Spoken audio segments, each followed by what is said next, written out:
Սիրելի ընկերներ, մենք դեռևս ինչ ընտրությունները ասում ենք, որ սա պարզապես քաղաքական պայքար չէ, սա պարզապես ընտրություն չէ, պարզապես կրեստանալու մասին չի խոսքը։ Խոսքը գնում է այն մասին, արդյոք Հայաստանը մնում է հայկական, թե Հայաստանը ադրբեջանականացվում է։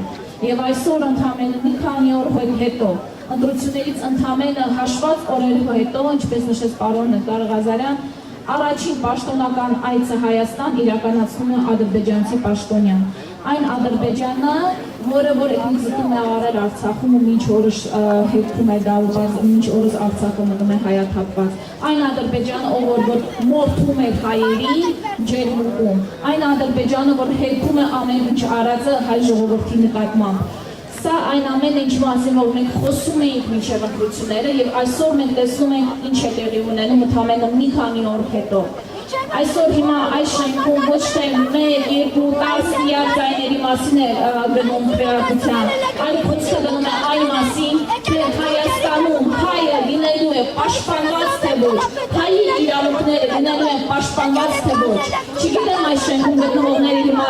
այսօր որ գնան իրենց ինչ խղճով են գնալու, ինչ խղճով են իրենց երեխաների աչքի նայելու, ասելու որ կատարում են պարզապես Նիկոլ Փաշինյանի հրահանգը։ Դա գիտեք ինչպես նշել եմ, խղճի եւ ինքները իրենց առջև արդար լինելու հարց է։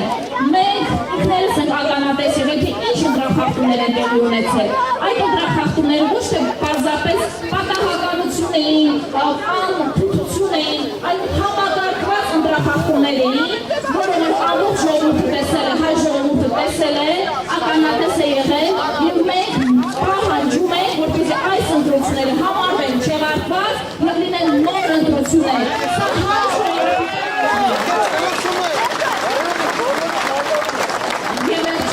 Սիրելի ժողովուրդ, մենք տենենք ձեր տված յուրաքանչյուր հատիկ ձայնի։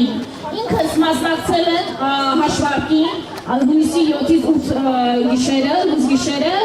եւ մեկ ձայնի համար 2 անգամ պահանջել եմ վերահաշվարկ, որովհետեւ եթե այդ մարդը Հայաստանի քաղաքացին գնացել է ընտրության այդ օրը, որպեսզի իր ձայնը տա իր պատկերացրած Հայաստանի համար, մենք որպես պատասխանատու իրավունք չունենք այդ մարդու ձայնը անտեսելու։ Յուրաքանչյուր քաղաքացու ձայն մեզ համար կարևոր է եւ մենք տեր ենք առնելու յուրաքանչյուր քաղաքացու տված ձայնին։ Շնորհակալություն։